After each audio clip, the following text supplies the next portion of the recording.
칼바람이 몰아치는 섣달그문 밤 양반댁 사랑채 마당에서 참혹한 장면이 펼쳐졌습니다. 이년, 내가 무슨 낯짝으로 우리 집안의 제사상에 숟가락을 올리겠느냐? 시어머니의 목청이 겨울 하늘을 찢었습니다. 연화는 갓난딸 초이를 품에 꼭 껴안은 채 마루 아래에 무릎 꿇고 있었습니다. 하얀 소금 가루가 비오듯 쏟아져 내렸습니다. 머리카락에 어깨에 아기를 감싼 무명 저고리 위에 이 부정한 것 과부 행세하며 우리 집안 곳간만 축내더니 친척들이 돌팔매질하듯 독설을 퍼부었습니다. 남편이 전염병으로 죽은 지 100일도 안 되어 딸을 낳았다는 이유만으로 연화는 더 이상 이 집안의 며느리가 아니었습니다. 제발 초희만큼은 아이만은 살려주십시오. 연화의 목소리가 떨렸습니다. 그러나 대답은 또 다른 소금 세례였습니다. 초희가 배고파 울음을 터뜨렸습니다. 당장 꺼져라. 해 뜨기 전에 이 동네에서 모습이 보이면 관아에 고발하여 곤장을 쳐 죽일 것이다. 연화는 비틀비틀 일어나 대문을 나섰습니다. 등 뒤에서 대문이 굳게 닫혔습니다. 엄마가 너를 지켜줄게. 눈보라를 뚫고 걸었습니다. 발이 시려 감각이 없었습니다. 마을 사람들의 집에는 하나같이 불이 환히 켜져 있었지만 연화에게는 두드릴 문이 하나도 없었습니다. 한 시진을 걸어 마을 끝 골짜기에 다다랐을 때 연화는 폐가 한 채를 발견했습니다. 낡은 문짝이 바람에 흔들렸습니다. 여기라도 오늘 밤만이라도. 안으로 들어서자 섬뜩한 기운이 온몸을 휘감았습니다. 뒤뜰로 난 창문 너머로 무언가 거대하고 기괴한 형상이 보였습니다. 달빛에 비친 것은 사람 키의 3배는 되어 보이는 가시나무였습니다. 온몸이 송곳처럼 날카로운 가시로 뒤덮인 그 나무는 마치 고통받는 생명체처럼 일그러진 모습이었습니다. 저건 적사모. 마을에서 들었던 흉흉한 소문이 떠올랐습니다. 저 나무 때문에 이 집안이 몰락했다고, 밤마다 귀신이 울부짖는다고, 아무도 감히 근처에 얼씬도 않는다고. 하지만 연화에게는 선택의 여지가 없었습니다. 아기를 위해서라도 추위를 피해야 했습니다. 그날 밤부터 시작되었습니다. 뒤뜰에서 들려오는 섬뜩한 비명소리였습니다. 마치 누군가 온몸을 칼로 베이는 듯한, 뼈를 깎는 듯한 절규였습니다. 연화는 초이를 품에 더 꽉 끌어안았습니다. 사흘째 되던 날 연화는 조심스럽게 뒤뜰로 나갔습니다. 적사목을 가까이서 보니 더욱 처참했습니다. 굵은 가지마다 수백 개의 가시가 돋아 있었고 나무 몸통 곳곳에는 옹이와 갈라진 상처가 있었습니다.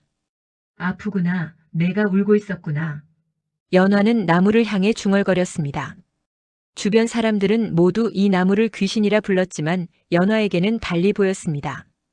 가시 하나하나가 상처였고 비명 하나하나가 외침이었습니다. 그날 밤 연화는 큰 결심을 했습니다.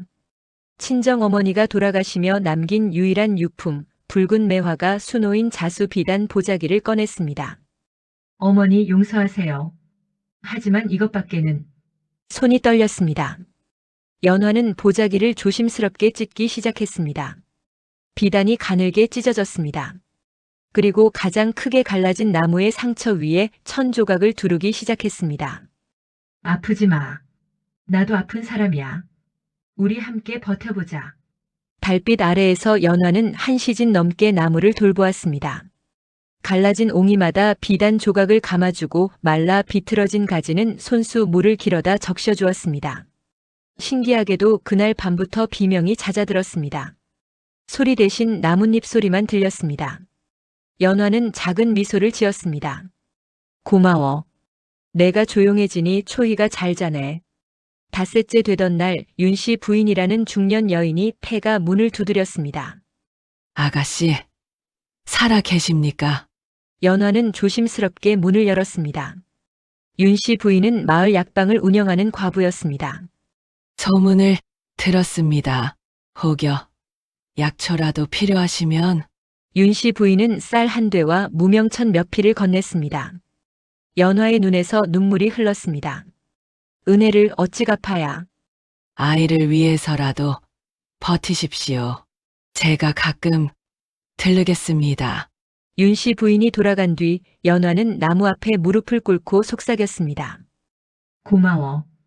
내가 조용해지니 사람들이 무서워하지 않는구나. 보름달이 뜬 밤 연화는 깊은 꿈에 빠졌습니다. 온통 붉은색으로 물든 숲속이었습니다. 적사목 주변에서 이상한 빛이 피어올랐습니다. 그 빛은 마치 살아있는 것처럼 연화에게 다가와 몸을 감쌌습니다. 그리고 연화의 머릿속에 목소리가 아닌 느낌이 전해졌습니다. 500년 전 이곳에 묻힌 사람의 한과 슬픔이었습니다. 왕실 진상품을 훔친 죄로 몰려 죽임을 당한 억울한 넋이었습니다. 욕심 많은 관리들이 그 몸 위에 저주의 가시나무를 심었고 500년을 울부짖었던 것입니다.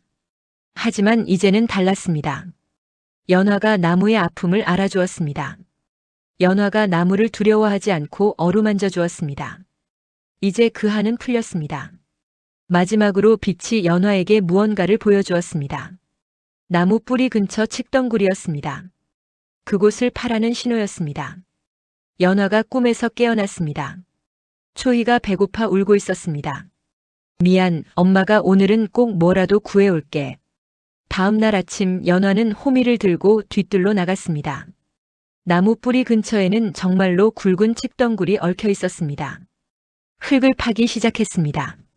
한참을 파내려가자 호미가 딱딱한 무언가에 부딪혔습니다. 이건 손으로 흙을 털어내자 붉은 오칠이 벗겨진 나무 상자가 드러났습니다. 상자를 들어 올려 뚜껑을 여는 순간 연화는 숨이 멎는 듯 했습니다. 찬란한 빛이 쏟아져 나왔습니다. 옥합 안에는 손가락만 한 옥구슬들이 가득 차 있었고 금실로 수놓은 비단 보자기 사이로 금설이 반짝였습니다. 왕실 진상품이 틀림없었습니다. 이게 정말. 연화의 손이 떨렸습니다. 이것만 있으면 초이를 굶기지 않아도 되었습니다. 한양에 가서 쌀과 옷을 살 수 있었습니다. 하지만 연화가 가장 먼저 한 행동은 뒤뜰로 달려가는 것이었습니다. 고마워, 정말 고마워. 이제 덜 아프지. 나무를 쓰다듬으며 연화는 눈물을 흘렸습니다. 신기하게도 그날 이후 적사목의 가시가 하나둘 떨어지기 시작했습니다. 한 달 뒤 변화가 찾아왔습니다. 연화는 옥굿을 2개를 팔아 쌀과 무명천을 샀습니다. 초희에게 먹일 쌀죽도 끓일 수 있었고 기운이 돌아온 연화의 얼굴에는 생기가 돌았습니다. 그러나 이 작은 변화가 한 사람의 눈에 띄었습니다. 전현이 어디서 돈을 구했길래. 조득칠이었습니다. 마을에서 고리대 금업으로 악명 높은 자였습니다. 그는 연화가 폐가에서 나오는 것을 지켜보았습니다. 분명 뭔가 있어, 저 귀신 나오는 집에. 조득칠은 무당 박서방을 찾아갔습니다. 열량을 주겠소. 마을 사람들을 선동해 주시오. 뭐라고 하면 되겠습니까? 저 폐가에 요물이 씌었다고 하시오. 저 여자가 귀신과 결탁하여 마을에 동티를 낸다고 하시오. 사흘 뒤 마을 사람들이 몽둥이와 횃불을 들고 폐가로 몰려왔습니다. 요물을 불태워라. 저 나무를 베어버려라. 마을에 역병이 돈 것도 전현 때문이다. 연화는 초이를 안고 문 뒤에 숨었습니다. 하지만 사람들은 거침없이 문을 부수고 들어왔습니다. 제발, 저는 아무것도 하지 않았습니다. 닥쳐라, 이 요물 같은 것. 조득칠이 앞장서서 도끼를 들었습니다. 그의 눈은 이미 적사목 뿌리 아래를 향하고 있었습니다. 분명 저 나무 밑에 뭔가 있을 거야. 도끼가 나무를 내리쳤습니다. 그 순간이었습니다. 천둥 같은 소리와 함께 땅이 흔들렸습니다. 적사목이 요동치기 시작했습니다. 뿌리가 스스로 뒤틀리며 땅을 파헤쳤고 그 안에서 눈부신 빛이 폭포처럼 쏟아져 나왔습니다. 옥구슬이 빗발처럼 쏟아졌습니다. 금설이 하늘로 솟구쳤다가 비처럼 내렸습니다. 왕실 진상품이었던 엄청난 보물들이 한꺼번에 드러난 것입니다. 보물이다, 보물. 조득칠이 미친 듯이 보물을 주워 담기 시작했습니다. 옥합을 움켜쥐고 금설을 품 안에 쓸어 담았습니다. 탐욕에 눈이 먼 조득칠은 더 많이 챙기려 했습니다. 그때였습니다. 조득칠이 들고 있던 옥합의 무게가 갑자기 10배로 불어났습니다. 중력에 짓눌린 조득칠은 비명을 지르며 땅에 고꾸라졌습니다. 크악, 다리가. 두 다리가 보물 무게에 눌려 부러지는 소리가 났습니다. 조득칠은 바닥에서 몸부림쳤습니다. 살려줘요. 마을 사람들은 겁에 질려 도망쳤고 윤 씨 부인이 관아에 알렸습니다. 곧 관리들이 와서 조득치를 체포했습니다. 왕실 진상품을 훔치려 한 죄로 압송한다. 조득칠은 질질 끌려가며 비명을 질렀습니다. 연화는 그 모든 보물을 보며 한숨을 내쉬었습니다. 그리고 쓰러진 적사목을 쓰다듬었습니다. 고마워, 이제 편히 쉬렴. 나무는 더 이상 가시를 갖고 있지 않았습니다. 매끈한 나무 껍질만 남아 달빛에 반짝였습니다.